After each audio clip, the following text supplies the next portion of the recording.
And welcome to the Cox Sports College Basketball Coaches Corner.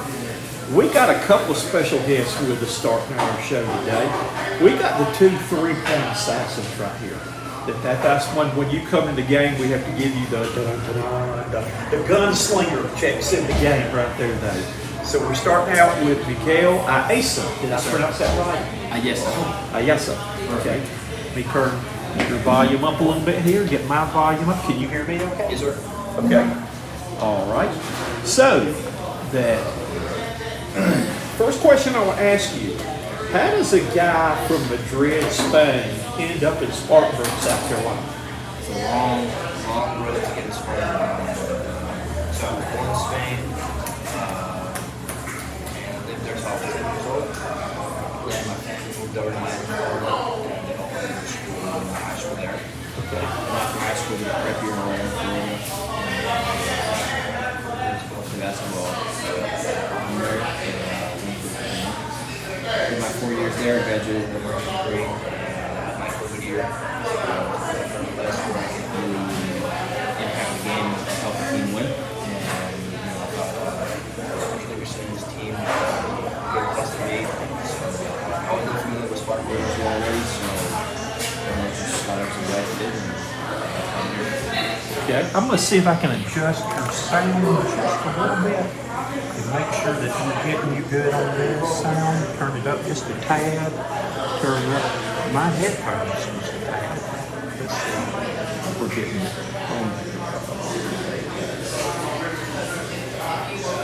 All right. I think now say, Can you hear me now? I got you now. That sounds good. That is good. All right, let me look at you. You are a 6'5" graduate student from Madrid, Spain. And you, as you mentioned, from William and Mary there, you are shooting 37% from three-point range. When you come in the game, what do you feel like your role is? I just feel like my role is, like just a guy that can space the floor, a guy that can hit shots when we need to hit shots. I feel like I also rely on defense, just to kind of do your role. I'm somebody that the team can rely on. See, you two guys right here would fit in. I was a college and high school coach. I coached at USC Upstate. I'm going to show you something y'all laugh at. That was my, I went at Upstate on basketball scholarship. That was my student ID card. That's a nice girl. That is 43 years ago. That was my USC Upstate ID card. So a little bit changed there though. But my style when I coached was that I couldn't teach people that see, high school you can't do a career list, you're exposed to. I played some teams that did and weren't fair. But I couldn't teach a guy to be 6'8", 6'9". But my 5-man could shoot the three. And I taught them how to shoot the three. My philosophy is run it out, let it fly. Oh, yeah. And see, you would fit into my philosophy good on that right there. That we're still in the state record books in the state of South Carolina for three-pointers made in the season. That I had one guy on my team, and I sworn he looked like the man that he was a scrawny little guy, and he, I could say date myself and show you what anyway. But I sworn he was not athletic at all. We had to play zone to hide him in defense. But he could get the volleyball, stand on the volleyball line and stroke threes all day long. He tied the state record in one of our games, hit 11 threes in one game, and would have broken the record, but his toe was on the line in the 12th when he only gave him 2 for that day.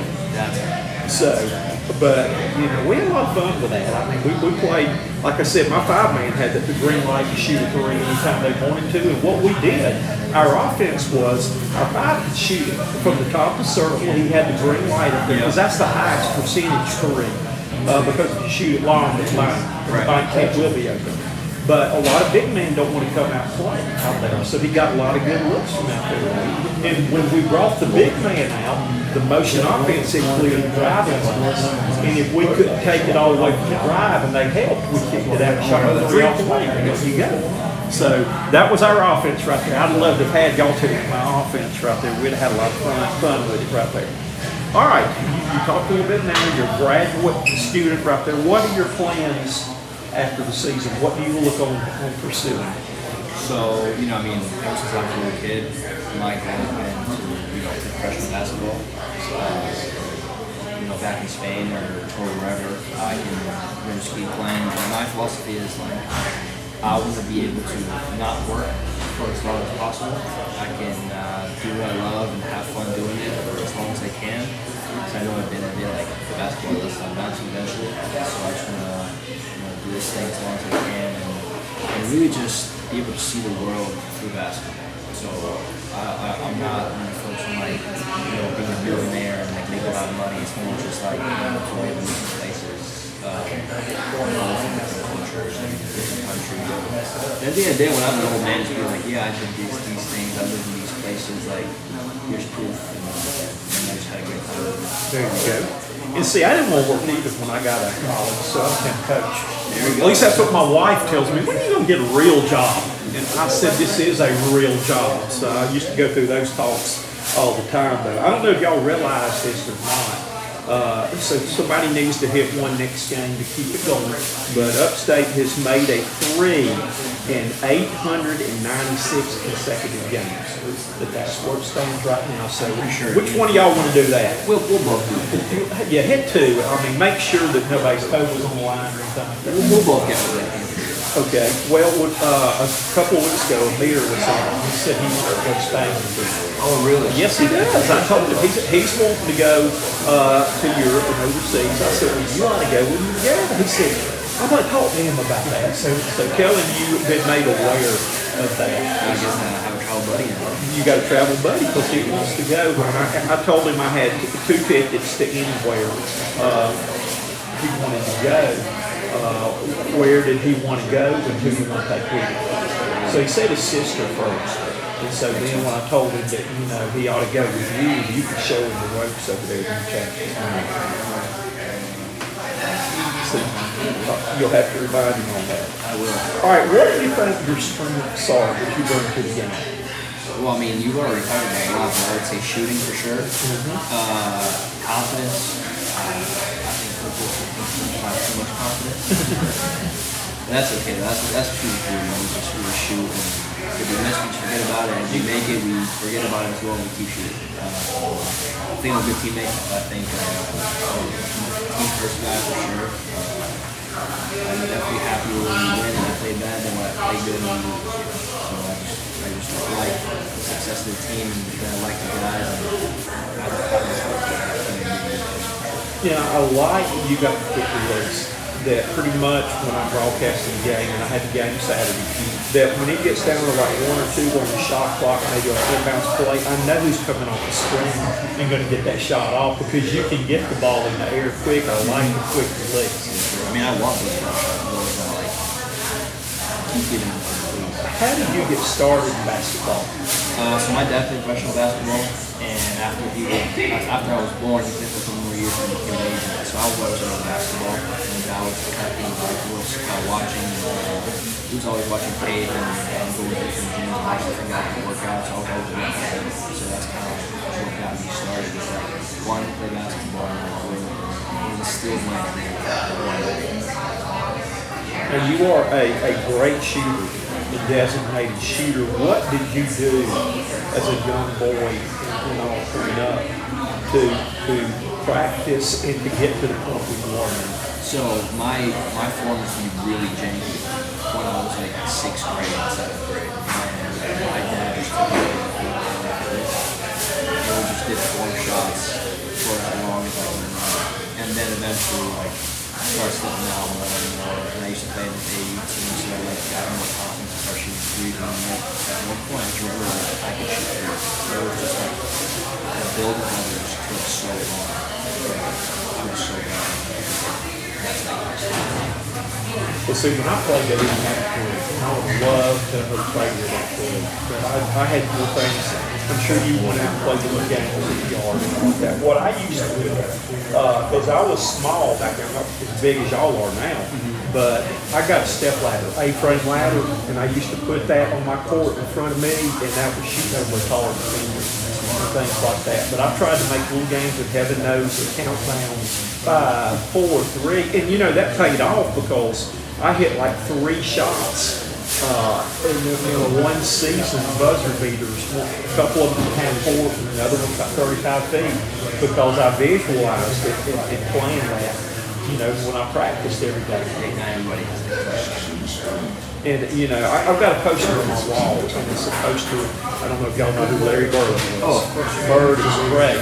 And it said, some people avoid the ball in the game, others love it. And I had Bird. I wanted the ball in my hands. And let me shake your hand, first of all. My biggest thing, my pet peeve is free throws. And this man is shooting 100%. I hope I'm not jinxing him, Coach Dickerson. This man is shooting 100% from the free throw line this season. This is my guy right here. So he's 12 out of 12 from the free throw line. Just got to get there more. Yep, got to get you there more. You know, so. It's kind of funny. This is what I did too. When as a player and as a coach, y'all can't do that now because you got the referees can go check the monitor. But whenever somebody got fouled at the end of the game on my team that I knew was a bad free throw shooter, I ran to the line and tried to shoot him for him. I got away with it sometimes, and I used to do that as a coach, high school coach. I used to send my best free throw shooter to the line up there, and the guys who got fouled got really mad at me. I said, if you'll learn how to make them, I'll let you shoot them. So, but we got away with that a couple of times. But I don't think you could get away with that now. And you got your buddy over here. He shoots 77% from the free throw line. So he's getting. You got to get these two guys to line. I don't want to bring the girl free throw shooting back. Yep. Yes, he made me happy today because I told him every week that my pet peeve is missed free throws. Because free points. I mean, that's the only free shot you're going to get in the game because you got nobody defending. And that's one thing I practiced over and over and over again. And it was fun because I'd have kids, and when I was teaching PE, my PE class, that one kid challenged me to a free throw shooting contest one day. And when I made 57 in a row, that he finally walked off then. And so I said I rest my case with that though. But it was kind of neat. One time I went to Atlanta when the Final Four was down there, and they had all these fan fests with all the games and stuff you can play, and they had free throw shooting contests. And you could go and shoot until you missed 2 in a row. When you miss 2 in a row, you're done. I had a big following by the end of that. I ended up making 127 out of 132. Oh, wow. And finally, I had on dress shoes and nice clothes. I wouldn't even dress for that. And I finally got tired and just quit after that, though. But there were all these guys, young guys, that had their girlfriends, and they were up there. They couldn't, they were 10 maybe the most they had. But I was up there for like 35, 40 minutes. And the guy finally looked at me who was running the game. He said, "You played, didn't you?" I said, "Yeah, I'm a coach now." But that's a lot of fun to go do that. So that's one thing I can still do. I can't run the floor, but I can shoot. I learned how to shoot free throws with my eyes closed, and I can challenge some people. And I bet out of 10, I can make more than they could with my eyes closed. Because it's all in that continuous motion. You get up there, muscle memory, your legs, your power comes from your legs, your elbow is a straight line with the basket. And I've seen Broadnax a couple of times, that arm's drifting out on him a little bit. He's kind of pushing it that way. But if you're reaching out there for that rim, ball's going to go straight. It's going to go in the basket. It's just a matter of doing it all the time there. All right, what are some things that you think you still ought to work on? I feel like I have a lot of things to work on. I feel like even I have to work on my shooting. Like I don't feel like I've mastered the game. So I feel like it's just been constant working on my game. To the end, like as the younger example, What do you, if you're not making your shot, what's the first thing that you need to check? If maybe you're in a little bit of slump. what do you mean, like, it's like? Do you have any kind of checkpoints of what you're doing and why you're not making a shot?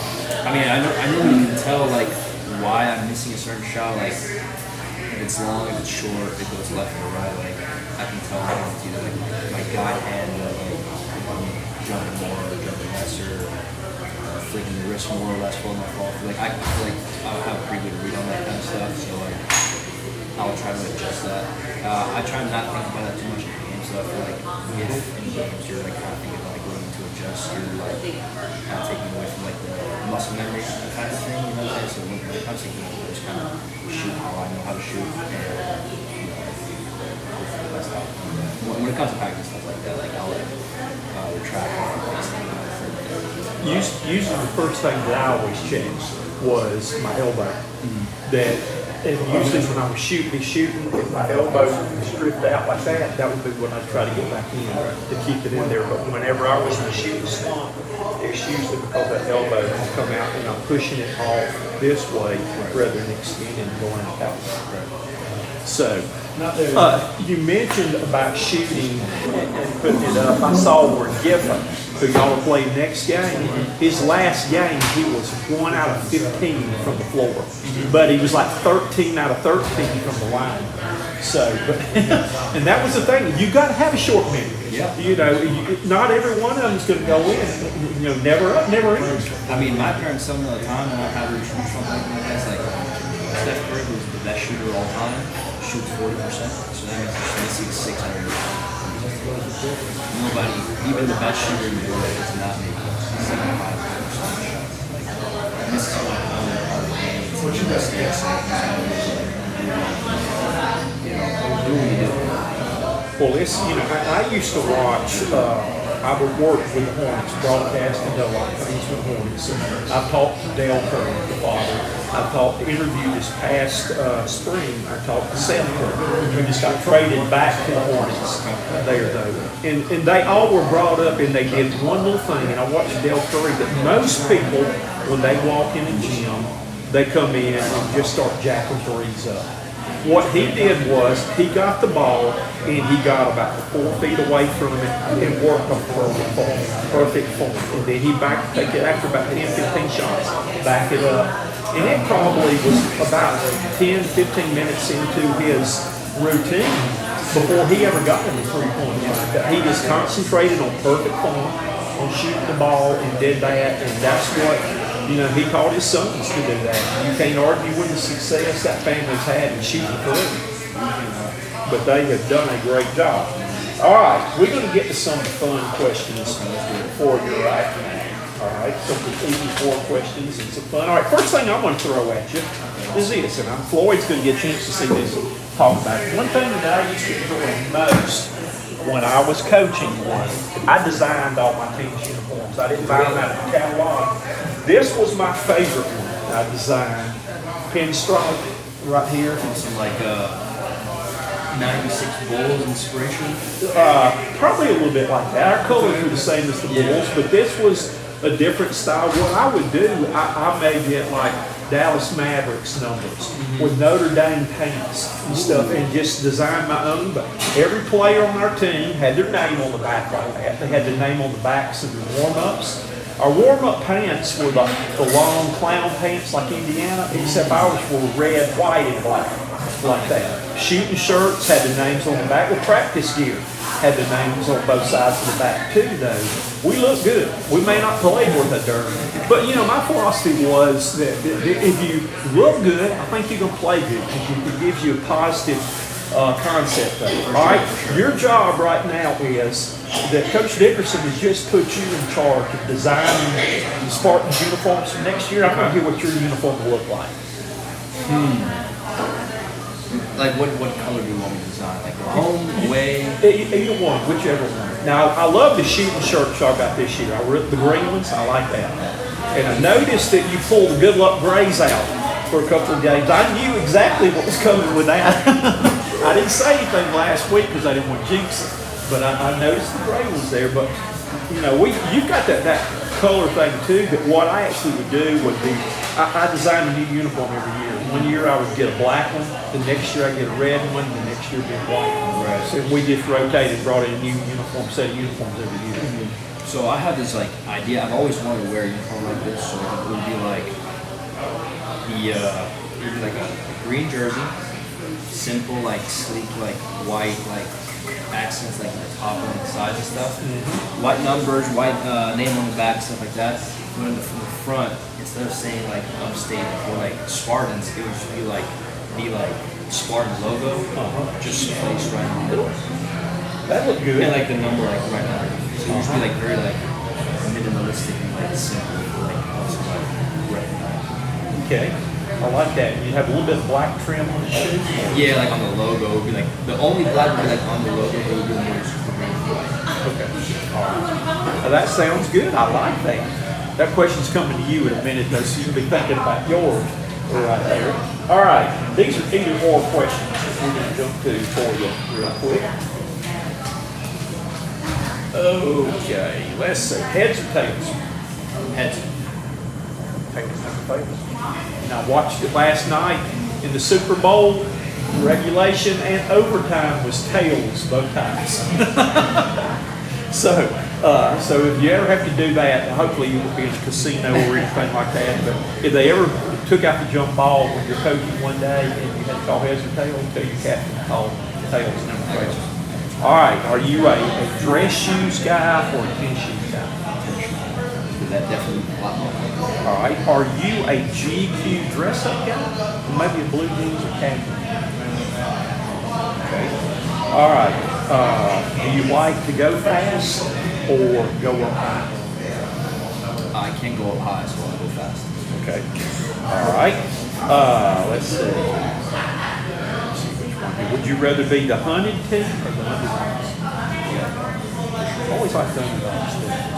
And I've had some things to do that are motivational tricks. I'll get into those with Coach Dickerson. The best $25 I ever spent in coaching, I'll share that with him when we get him on here of what I did. Y'all can look at that too. Would you rather be the mascot for a day or the manager for a day? The mascot. I think I'll make a green line. I love that though, 'cause, I mean, I'm crazy anyway. But if you put me inside a suit that nobody knows who I am, then I would be off the wall. Exactly. That would be fun. And the manager job's hard. It is. They have to do a lot of dirty That's work. just got to dance. Yes. Okay. Would you rather win a big game at home or a big game on the road? I'm gonna say a big game. Okay. Because that is something I love going on the road.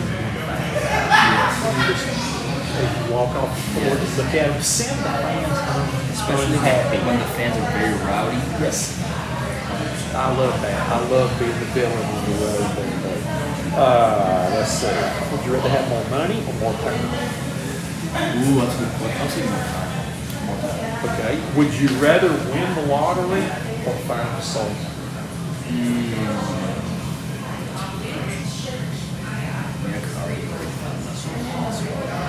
Okay. And again, I know Coach Dickerson's heard me tell this story every week right there. The Big South media days, I asked a girl, PC, one of their players, what she would rather, and she said she'd rather win the lottery and she'd buy a soul. That's a good point. That's a good point. Be careful what you buy. She had to buy one. I don't know. That would not probably be real good. All right, let's see here. A couple of these. Would you rather have supervision, X-ray vision, or super strength? Super strength. Would you rather be smart or funny? I'd rather be. New York or LA? LA. Let's see. SEC or ACC? I'm gonna say SEC. Okay. Would you rather be hot or cold? Well, I'd rather be Okay. Would you rather be a big city guy or a small town? small. Okay. That kind of surprised me. Really? You look like you would be a big city GQ guy. I mean, he kind of said he's been in Miami hanging out, that you'd be a Miami Beach guy right there, though. Okay. Let's see. Yeah, beach or mountains? Beach. Okay. And my last question for you today is that if you walked in, somebody were to walk in here right now and saw you over here and didn't know anything about you, what's the most important thing you know? Somebody that does not know you know about you.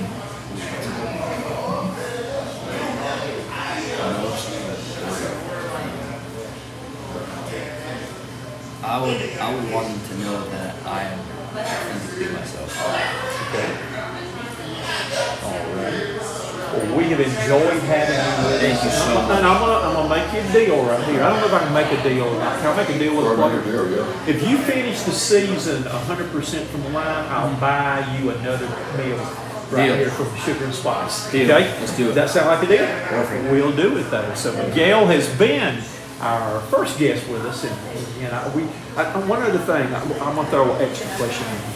Again, you are I always say, here comes the assassin.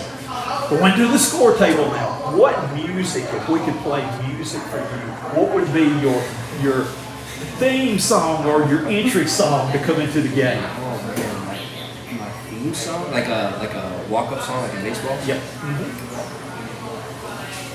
I know what mine would be. Mine would be Looney Tunes. If I got up there, like that, because I am a Looney Tunes. I'm gonna say, okay. Shout out to my best friend. I'm gonna say "Live Wire" by ACDC. Ooh, I like AC/DC.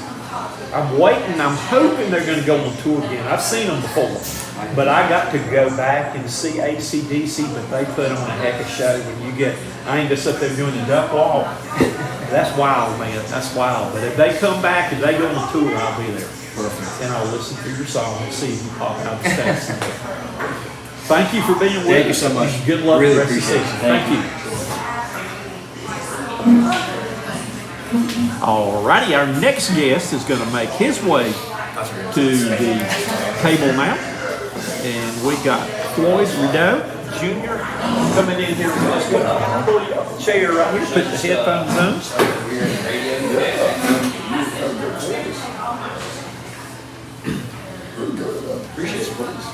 And we've got the other assassin, three-point assassin coming in here. All right, Floyd is 6'5" junior from Lake Wales, Florida. And I was talking to him off the air that my grandmother used to live in Lake Wales, Florida, and I went to visit her one time, so I'm familiar with that area. Just a great place to be from down there in Florida. We talked about St. Augustine, which is not too far away, one of the most historical cities, I think, in America right there. All right, which brings me to my next question. How did you get to Spartanburg, South Carolina? It's been a long journey.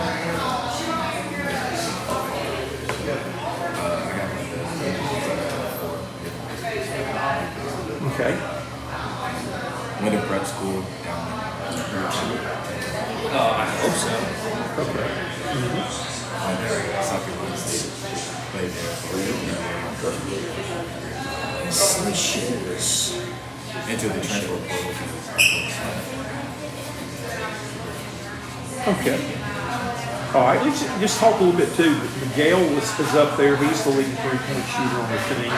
But you're also a three-point specialist. If you're hitting 36% from the three-point line, you made 23 out of 64. Just talk a little bit about what you feel like when you come in the game, what your role is. Really just my role is to make shots. What I try to do is get everything easy and just focus on getting stops. Do you feel like when you come in too, and one thing I've noticed, and Coach Dickerson probably had the same thing too unique to, but that you don't look for your shot enough. I think you pass up your shots that you're a good enough shooter and never up, never in. Right there though, but what do you think that do you feel like there's pressure or need, maybe to come in and make a good pick for it or something? Yes, sir. We've had a few conversations. I grew up on point guards, and probably just my initial thought was that we've never had a few conversations. I grew up a point guard, but I also had that philosophy when in doubt, let it fly. Yes. So, although I remember my first year of playing in junior high school, I never did take a shot. I wouldn't cheat it, but I was kind of like what you said, pass first guy, and I passed up many good shots. But after that, I sure made up for it with that though. All right, being the shooter you are too, that you're from the free throw line, you're 17 out of 22, which is one of the better stats on the team, shooting 77%, averaging 5.1 a game right there though. But what do you feel like your role is? Just like Is your play? What do you feel like your major contribution or thing is when you get the game? offensively, make open shots.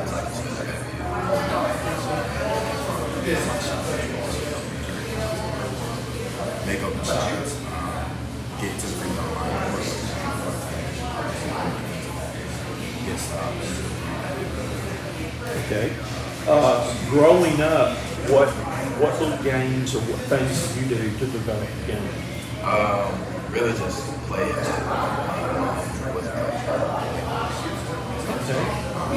She goes there, goes my sister.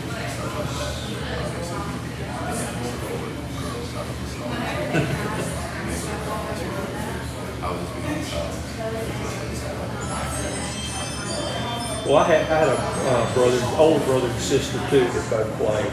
And I remember my sister used to beat me one-on-one, and because she's taller than me, she'd back me down in the post and she'd post me up. And once I got taller than she was, then those victories followed after that too.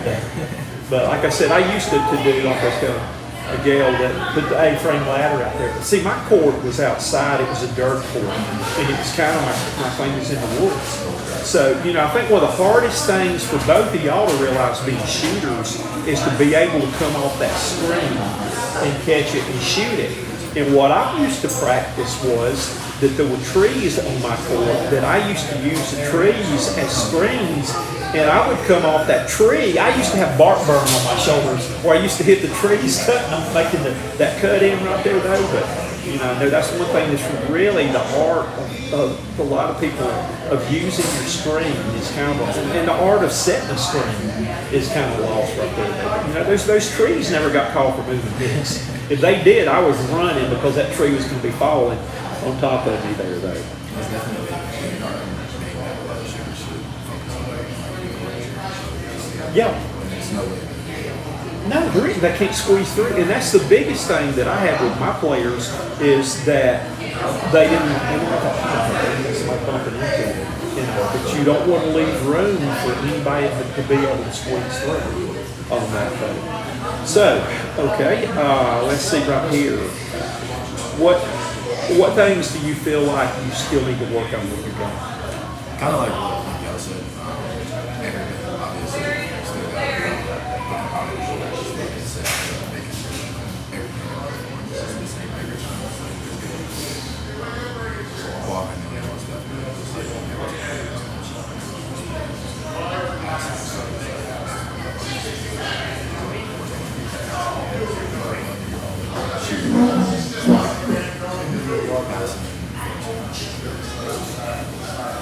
I'd lay around in the house on the couch to shoot the ball up in the air and doing that. And I used to, everywhere I went, I used to dribble a ball.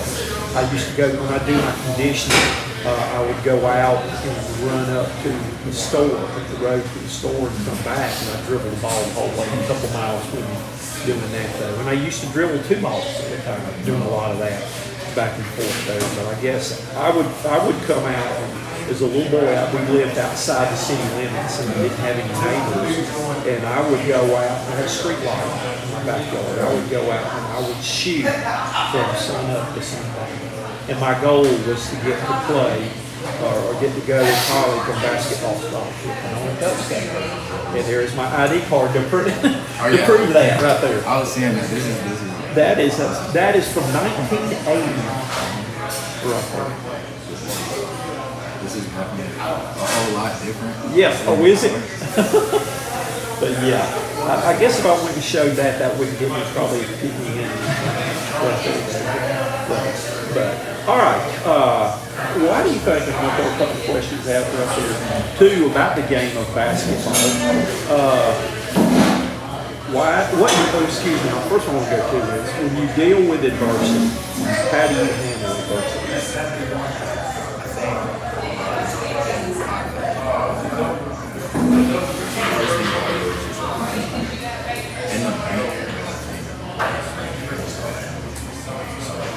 Whether the last play was kicking the ball, even like practicing, the most important thing is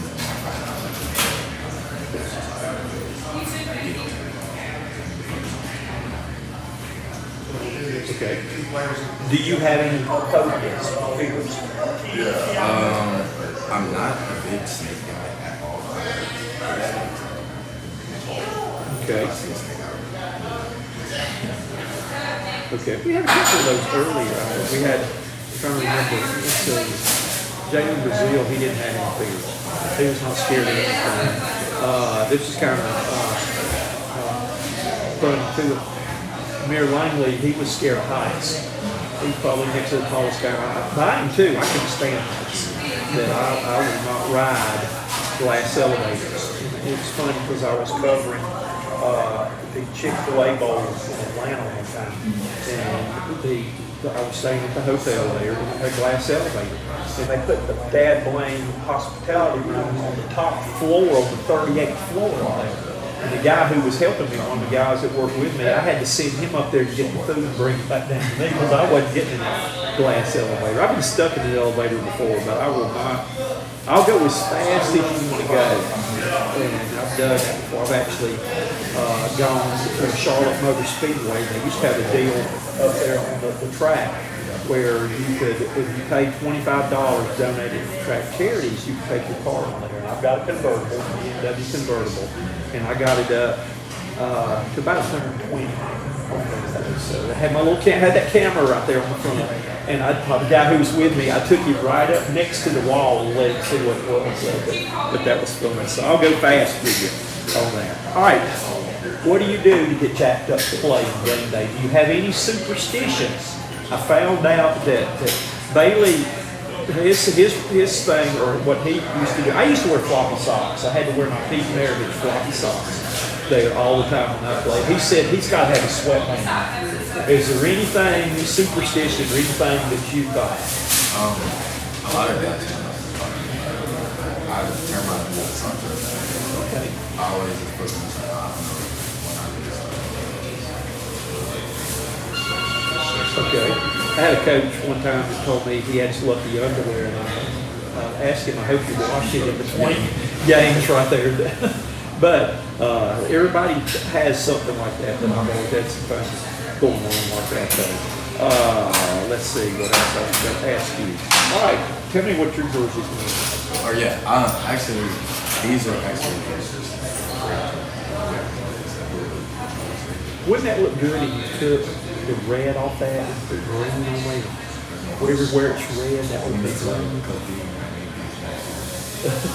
But Gelly, I'm a big Heat guy. Oh, I'm a Celtics guy too. So that's why he knew Larry Bird.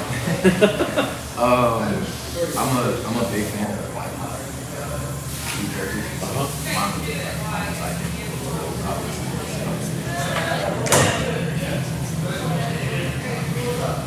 Okay, I'm going to tell you who's got a cool jersey now. I just saw them the other day. I don't know when they wear them. It's the Nets with all those colors. Have you seen those? I like that. Now that's something that I would probably come in and have to do right there. We used to.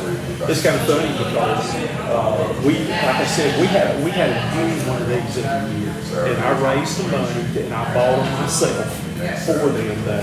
But I had a college coach that was recruiting some of my players. Came in one time. The first thing he asked me was about player. He said, "Who does your uniforms?"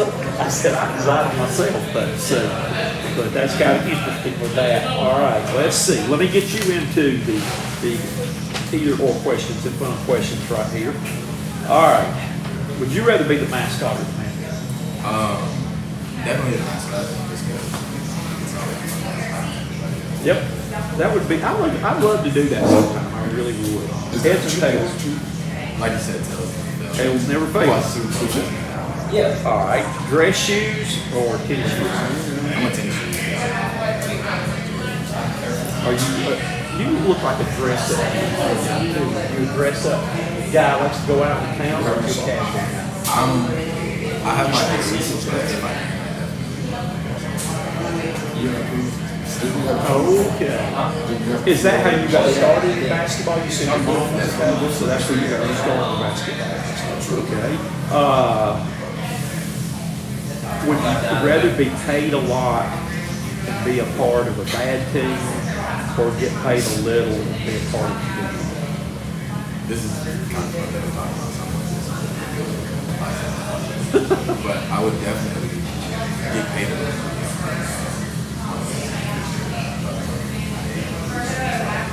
Okay. All right. Would you rather have the record for most points scored in a game, or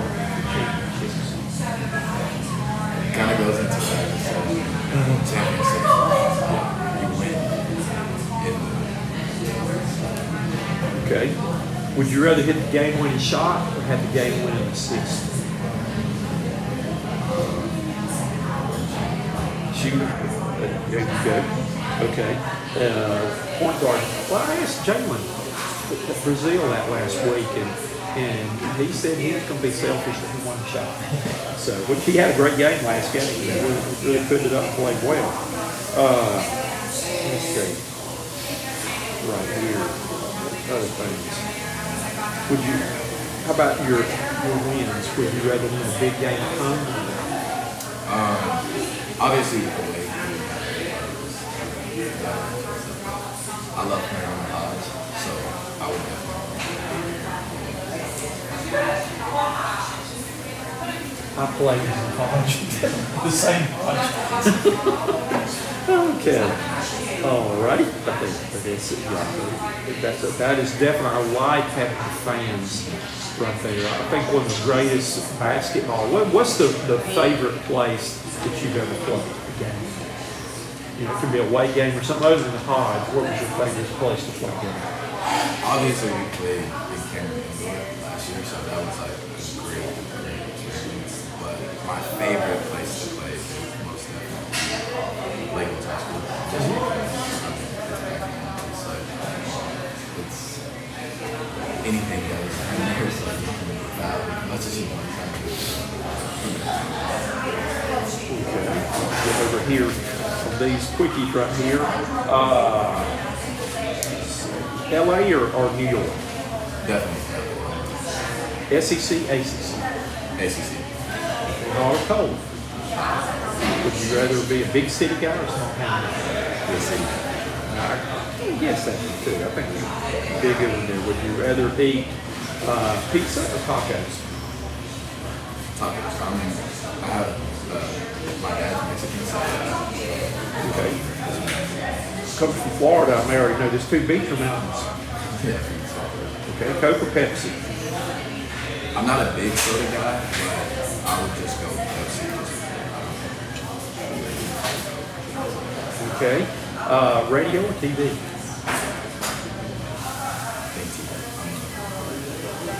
Okay. Let's see. Which one I'm going to get you for my last one? Oh, here comes right there. Would you rather be the worst player on the winning team or the best player on the losing team? Which you may have answered already. You never winning is Would you rather be a famous singer or a famous actor?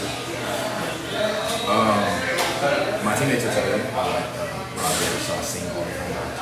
So definitely. And I've met this guy before. You kind of remind me, he performed halftime last night. Oh, yeah. Usher. Yeah. This is Usher right here, because I was at a sports bar in Atlanta one night, and this guy walked in, and I could tell he was somebody important because he came in and was wearing a 3-piece blue suit, open collar shirt, had 2 diamond earrings, and he had a large party with him. And he came over and sat, our chairs were like this, we were back to back, and I turned around and spoke with him, and we gave each other some knuckles there, and when I turned around and looked, it was Usher. And I looked at the guy, the coach that was with me, I said, Coach Tony, I said, this is Usher back here. He said, who's Usher? I said, Usher could buy you. You don't know who Usher is? And we went outside, and when we left there, his Rolls Royce with his chauffeur was with the car outside right there. That's actually really, really crazy. Me and number 5 rap always have to I'm a big Usher. And he's a Chris Brown guy, so we always have to debate on who's better than All right, last question. Again, if somebody came in, did not know anything about you, who you were sitting over here, what would be the most important thing you can find out? The most important thing is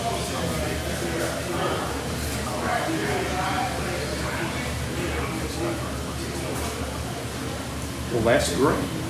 So, Floyd Rideau Jr. has been our guest. You can tell your grandmother to go back. She can watch us on YouTube. she's got lots of Are they really? Great, great. Hi, Grandma. Is she down in Florida or where is she? Very Stanford, my mom said. Okay. There you go. Is she in Lake Wales? Yes. Hey, my grandmother was in Lake Wales too. She could have been your neighbor. Who knows right there. Well, good luck in the rest of the season, and we've enjoyed having you with us It was today. great. Thank you.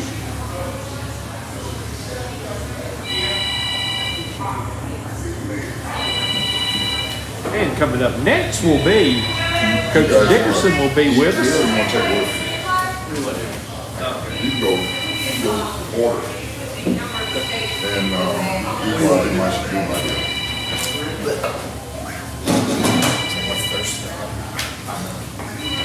All righty.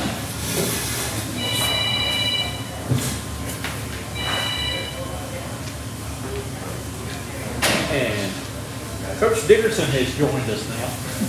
Did you learn anything from your two players that came today? Unbelievable guys and unbelievable teammates.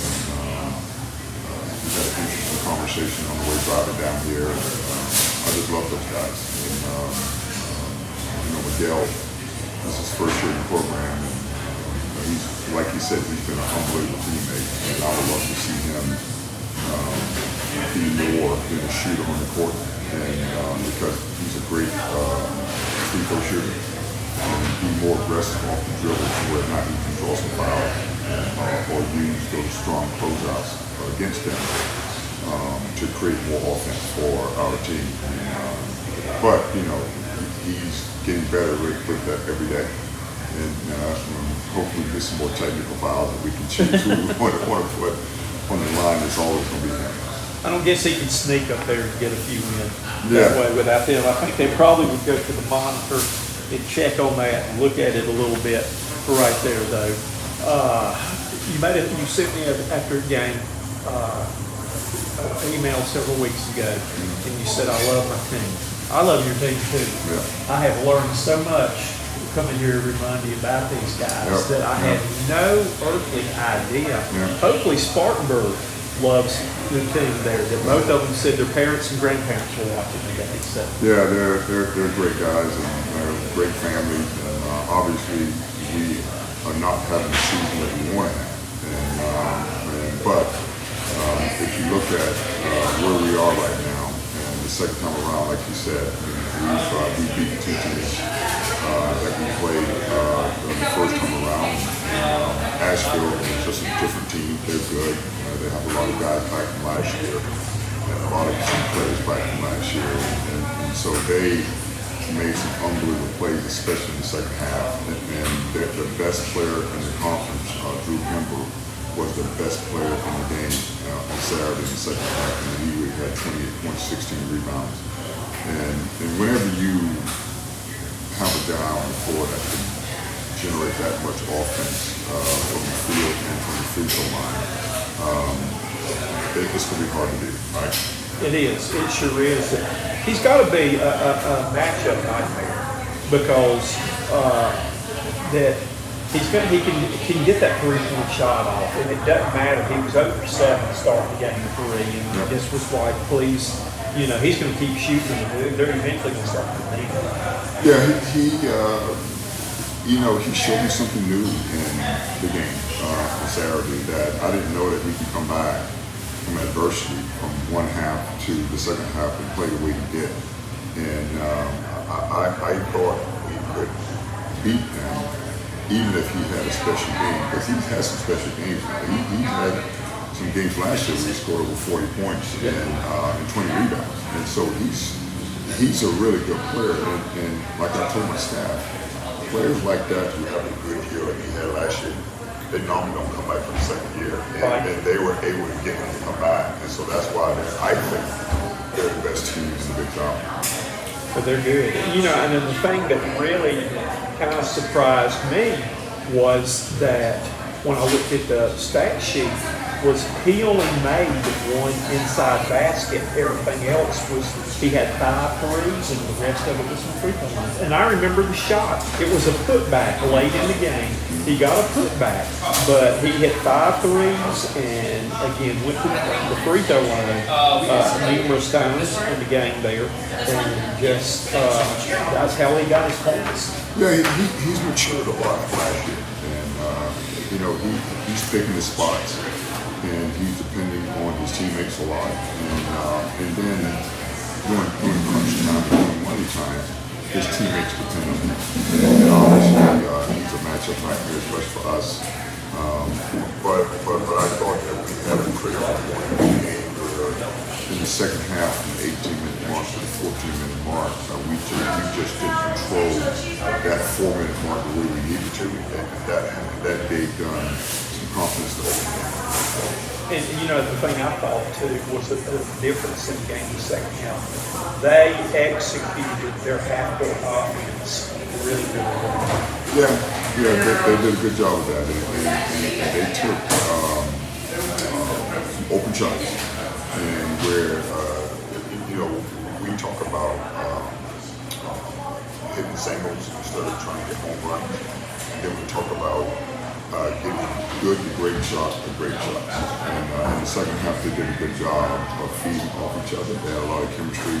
You know, they had 4 guys back on that team, 4 starters back from their last year's team that went to the NCAA tournament and won the Big South Conference. So those guys are experienced, and I thought they showed a championship mantle in the second half of our game, unlike anything I've seen this year. But you know, you did a lot of good things. I think there was a stretch inside the last 10 minutes of the game, and it was like a 5-point game down at this play. You sat on 45, I think, for a long time. Yes. Right there. And during that time, they had 2 guys who did not make the 3 the whole game. Hit one, and then Pembroke's got a steal or loose ball, maybe it's against full pressure or something. In the corner, far corner down there, nailed a 3 out of corner. Yep. And just like that, they had 3 threes in a row, and that 5-point lead went to double digits, and it seemed like you couldn't get it back down. Yeah, and we caught the turnover. You know, when we're playing our best basketball, no matter what Floyd, Miguel doing, or anyone doing on the team, the best version of us is being able to move the basketball and move bodies and play from side to side and inside and out. And so we had 20 assists and 11 turnovers in Bradford. Against Nashville, we had 11 assists and 20 turnovers. And so, those turnovers are not all throwing the ball to them. It could be a screening foul, or it could be going over the bag and being aggressive at the rim, and all of those things are something that we want to have, and we want to be better, and we want to try and get some offensive rebounds and generate more offense. But I was disappointed in that game because, you know, you and I sat here 2 weeks ago, and it looked late as far as could we win a game that late. And now what we've done the last week and a half, 2 weeks, I know that we can win. And so for us to come out and reverse that assist to turnover deal and turnover to assist deal was very disappointing. And our point guard, Jalen Miguel, had 6 days. And when your point guards turn the ball over, it just generates so many scoring opportunities for the other team.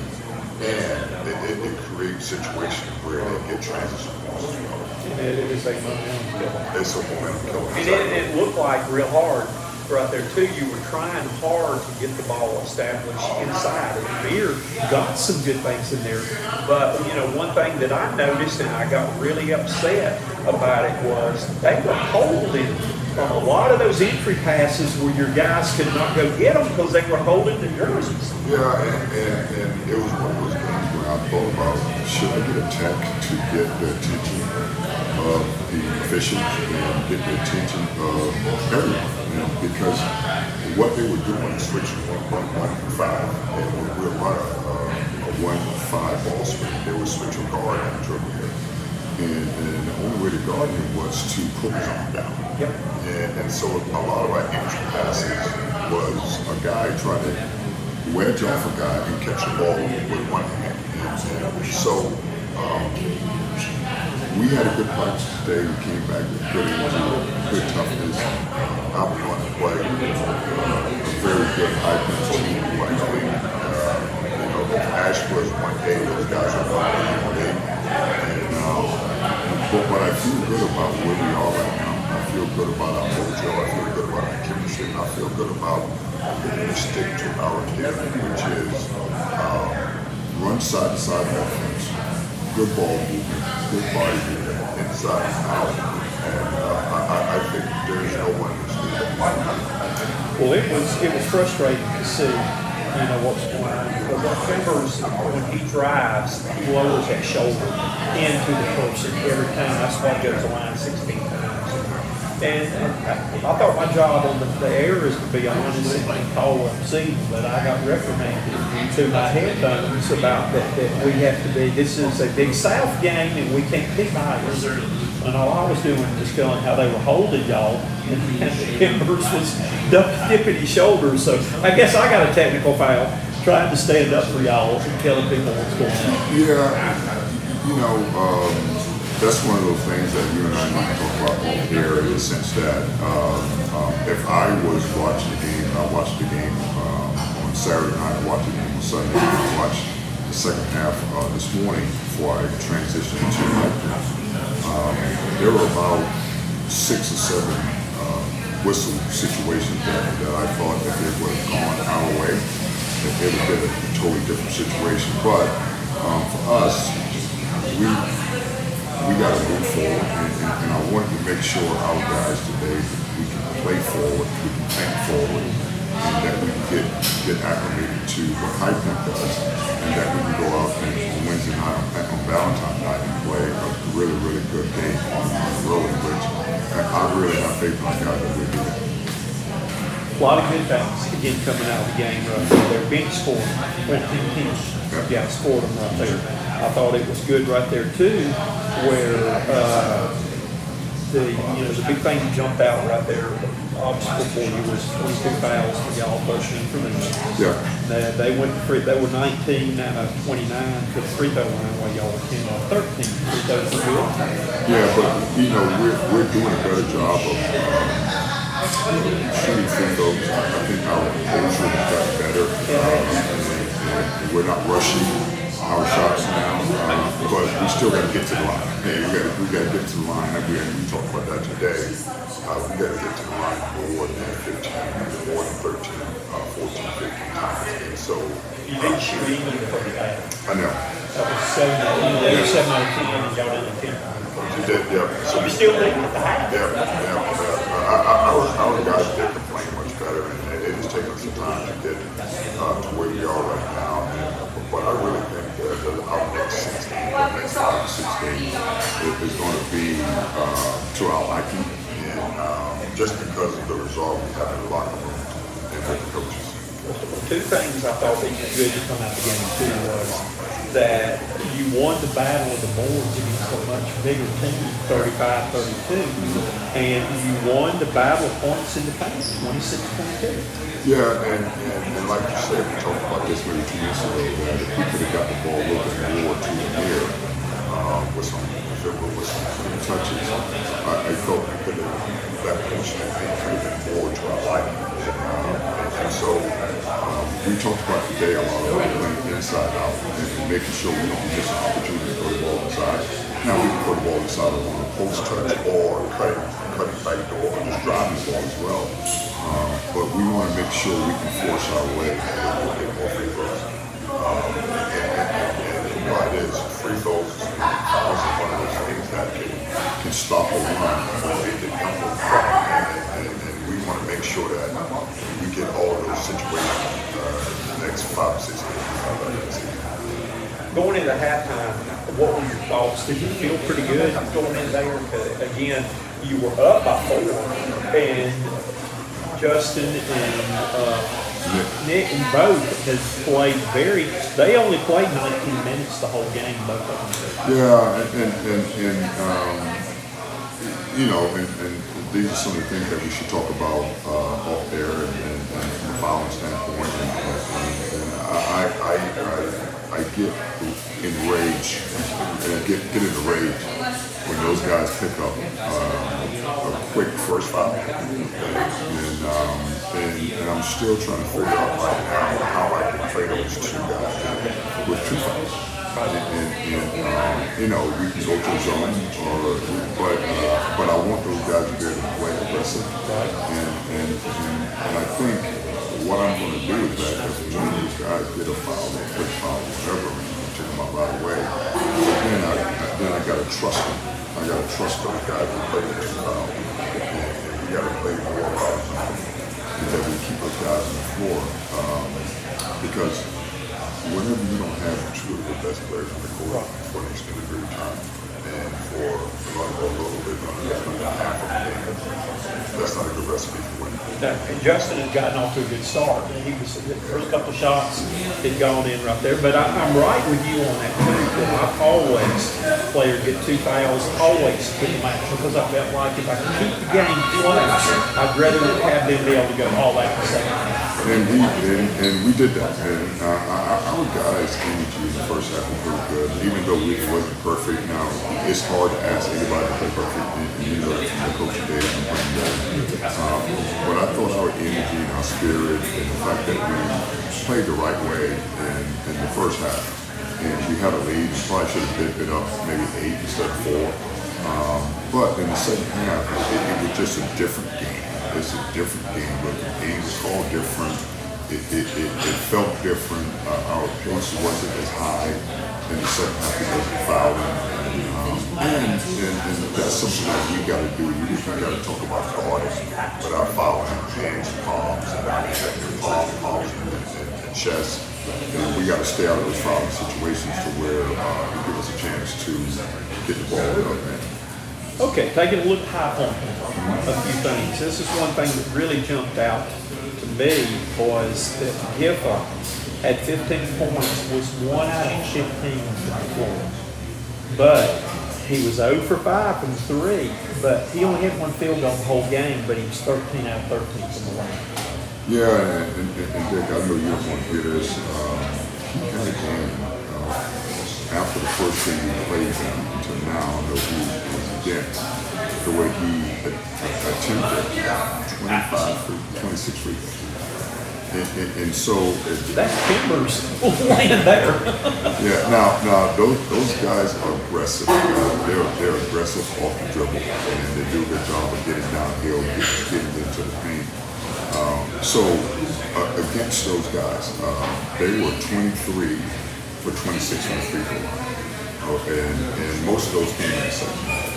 Okay, and then the next stat I'm sure you can bring up is that they had 12 offensive rebounds in the second half. So with our team and with everything that we have talked about was we got to limit the fouls, and we got to make sure that we can rebound and first, because we held them to 30% shooting from the field in the second half, but they got 12 offensive rebounds. And so that negates your defense sometimes.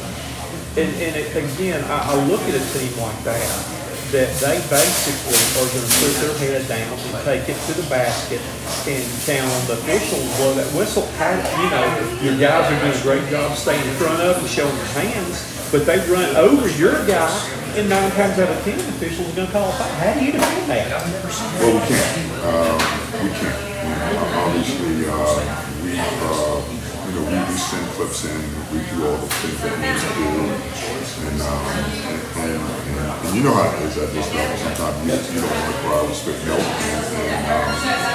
But I always think the one thing about officiating is that if you can have a good approach and you can play the right way, it'll come back to you. And so I'm looking forward to, first of all, tonight is for watching film and getting prepared for the right point. Our guys have done an unbelievable job of preparation, and our guys have done a good job of staying with it. We haven't had the season that we want to have, but our guys are staying with it and giving ourselves a chance to win.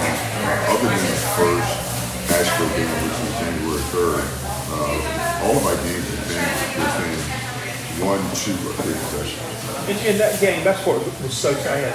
The game Saturday, the score did not indicate how close it was. No, it wasn't. And It that's wasn't saying at people all. don't know anything, didn't watch the game, whatever, pick it up and say, well, you know, it was not much of a game. It was a game. No, it was a great game. It was a very good game. And so my job is to make sure that I can keep our guys excited about the season and excited about, because, you know, the Big South is a really good conference, right? But there's only one team that's going to win this every game. And so for me right now, as a head coach, I got to make sure that I can be a great conductor, or I can be a great narrator of the story. I got to make sure we let our guys know that we just want to be playing our best basketball right now. And we are. We won 2 in a row. We lost to the best team in the league on Saturday. And now we have some more games that if we can continue to play at a high level and think at a high level and defend at a high level and rebound at a high level, then we'll give ourselves a chance to end the season strong going into the conference tournament. And, you know, the High Point came out of nowhere this year, but it didn't do any favors to have to play the 2 best teams in the league back-to-back games of the schedule. Yeah, a lot of things have worked out for us this year. And obviously for me, I got to make sure that every day that I report to my coaches, and my coaches and I report to our players, and we can make sure that they understand that we're student athletes and we're not pros. I know sometimes, I know that with NIL right now, people are getting paid like pros, but you know, we don't have none of those cases. So we don't have to worry about that right now. That I can pour into our guys, and they can continue to get the effort and be great marketing guys and be great teammates, and then give ourselves a chance to win. And that attitude, that approach is going to come back to us on the conference. One thing that I've enjoyed this year, I'm a student of the game. Sure. I can look at little things, like I can tell you that Jordan Surratt only takes 3 seconds when he gets the ball and shoots free throw. Yeah. It's within 3 seconds. So I look at stuff, but I've also had fun with, I've got ESPN Plus, since I'm doing the games on there. My wife watches the games when I'm there, because she told me I talked too much this past Saturday. And so she gives, right now I said, you're probably right, but I've got a chance to watch a lot of the other teams, and I've been kind of intrigued with High Point right there, watching, you know, Bodo had 18 points, the big man, this past game, and he has not been scoring anything like that, but I've noticed that Miles, since he's come back off that injury, has not been putting the numbers that he's had up. And for a while, they brought Miles off the bench for a couple of games. Floyd left Gifford in the starting lineup, but they went back this past game after they lost to Asheville, and are bringing Gifford off the bench right now. Well, I can tell you this. Let's talk about those 2 guys. Bodo, I mean, he's got better this game.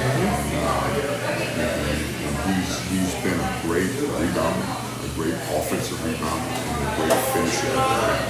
And when you talk about do your job, you know, like people always say, do your job, but what is your job? And he does his job to the max, which is to create the havoc at the rim. And you look at his body, his body is not freshman. And so their strength and conditioning coach has done an unbelievable job with him. And so we got to do a good job of making sure that they're ball screens, a lot of ball screen stuff. We got to do a good job of making sure that we can tag up the court and tag early, but stay in front of the ball and not foul. And we got to do a great job of getting him away from that. I saw where Hamilton had a game, I think after you played in that series, they were kind of keeping he had 37 points. Yeah, they're good. Didn't he transfer from Mississippi State? Mississippi State. He's pretty tall and strong. Yeah. They're good guys that they're going in and did some good things with it. But he and Gifford, they're good players. Bodo is just, he's the ultimate team guy because he really protects the rim when he's in the game. And so we're going to go right after him with Amir and Pat Howard rush big and late this week. He practiced today. He did a decent job, and I think tomorrow he'll be much better game time.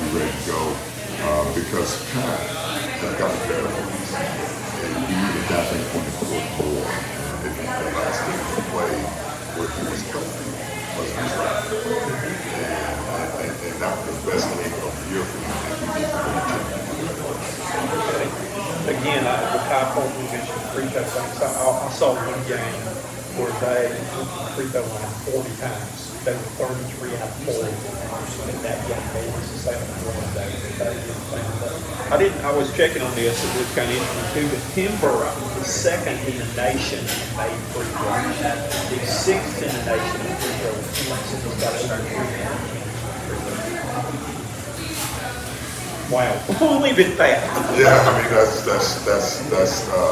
know, we talk about that in staff meetings and we talk about how can that be in a conference like Big South, Yep. and it should be, but that's what it is, and that's the rules of the game this year with Asheville and with High Point, and but still. My job as a coach is to make sure that I can combat that with my team and my coaches and get us excited about the game. And we got to guard it up foul. We got to make sure that at the end of those possessions, we just coming out and trying to grab the ball, that we can stay palms and chest and stay disciplined and rebound basketball. And again, you could only control. No doubt about that. And that was High Point. Never seen the team, haven't seen a team long time. They never go 78% of their line is Pembroke is shooting 88% of the free throw line. He had a bad game on the free throw line. Yeah. That was not a good game for him, but he went 16 times. So. I'm not familiar with High Point guys. They're good players. I'm just not familiar with them because they've only been in the league for 1 year now. But Drew Pembroke is a really good guy. He's a really good student athlete, and he's good for our league. I've seen him 3 or 4 times outside of the game. And I can talk to him all day. He's a good Christian. And he's just one of those guys that he'll play his game. But no matter what, he's not going to wish him because he's just a great good. How hard is it in the Big South right now? Because, you know, Bodo's one that's kind of an exception to the rule. But most of the teams you're playing with have come and got portal players that are experienced guys. Like that Asheville team is loaded with guys, fifth years and seniors. And, they had like 7 guys that were either graduate seniors or fifth-year seniors. But you're not really having to go up and play against, freshmen and stuff. You're playing against guys that have played at big schools that are good players, but we're not getting the minutes and came down to have to go up. Yeah, we're going to have another survey to do that this year. We did it last year. We just couldn't get to the finish line with those guys as far as them coming to Upstate and signing a scholarship. And we're going to continue to do it again. But what we have to do is we have to college basketball, college football, and get into one time. The coach of the team has the best players always want to go in high. And so if you look at that percentage, they are 10 times an hour, right? They're always going to win, right? The big side is different. And so you got to figure out how to get that type of player. And so I've done my administration and we're talking about NIL money, we're talking about doing some things within the program. Or it was one of my first years there. And I was assistant head coach on it, so I had coached a lot of the players there. I coached for Oklahoma for a long time. Okay. We had a big game coming up after that. Okay. And the team was pretty good that year, that we were not to the point that we were going to win the region championship, but we were about a year away from that. And we were going over there to play, and I had to do something to try to motivate us. So, my principal was also at my school at Bowling Springs, was the former assistant principal at Dorman. So that was, we better beat Dorman every year. He kind of put that pressure on us. So what I did was, and we had a pep rally for the game, but I called the florist, and I had a wreath made that said, "Rest in peace, and I wrote a card, supposedly from your friends at Dorman. We're going to beat your so-called team at Bowling Springs when you come over here. And I got that, and I took the wreath, carried that from the whole student body there at the pep rally, and I put the wreath down there, and I read the card. My players were so mad. We went over there and we killed Dorman that night. They were. It's funny because I didn't tell so. A couple of people knew, but nobody. Everybody thought that they really sent that. And so we went over there, and my players were saying, "We're going to tell them where they can stick that wreath," and all this other stuff. I'm like, oh, like that. Well, we got that one in. I put it back in my equipment room. I covered it back up. Well, lo and behold, make a long story short, I pulled that wreath out 3 different times for motivation. We were 3-0 in big games. That the mysterious wreath was sent by the other team. Best $25 I ever spent. Well, I'm going to go out tomorrow, and I'm going to spend 15. It worked there, but my players were so fired up. There's all I could do to hold a straight face. But I got out there in the student body, and for the whole student body, I took that wreath out and set it on the middle of the court. And I read the card that I wrote for myself. Some of the players today still don't know that. A couple of them figured it out now. You know what, back in the day, man, my coaches do stuff like that, and I would get so fired up as well. And so, yeah, I mean, that's a great story, Dave. That's really good. But I put it back in the equipment and put the cover over it. I get it out, blow the dust off, and say, we can try this again. Try it again. Before you know, before I'm retired the ring. Let's see what happens, right? Yeah. Yep. Well, good luck this coming week. It's our big game up there coming, and then you've got a game coming back with homecoming on Saturday. Exactly. Yeah, we're looking forward to it, and I just want to say thank you for your support and everything you've done for our program. And now, don't get yourself in trouble on air about the officials, but you know, we need more people like you. Thank you. And I really appreciate what you've done, and our guys love coming down here. And matter of fact, next weekend I'm going to bring Thomas Shea and bring my son. Okay. And those guys have been in the program now for 4 or 5 years, and have those guys come in and talk to you and get the experience of having this situation. And we look forward to it. Well, you know, when you get to be my age, I'm 65. Still trying to be relevant, still want to try to be involved and give something back to the game. And I love these kids. Yeah. That I've learned so much from them and talking to them. These are class-fine young men. They're good basketball players that I didn't know anything about them. And I hope, like I said, I hope Spartanburg's learning about them, though. But this is kind of making me feel like this. This is good for us. Our guys are really good for us. Okay, dudes, I'll have to. Yeah, they're really good. And make sure to tell those guys that the Florida transfers, they just possible. No doubt about that. It will definitely include that. Yeah. Well, good luck. Thank you. Look forward. Appreciate it. I'm going to watch the game on Yeah. and analyze it. Like I said, I study all the games, Yeah. so a lot of away games. And send me your breakdown on Thursday morning. Okay, I'll do it. Sure will. Thank you. Thank you, Dave. You have been watching the Fox Sports College Basketball Coaches Corner with Dave Dickerson and players. Tune in every Monday. We'll be back here at the Sugar and Spice. We've still got a couple more to go. Good luck to the Spartans this week. It's homecoming Saturday. Come see the homecoming.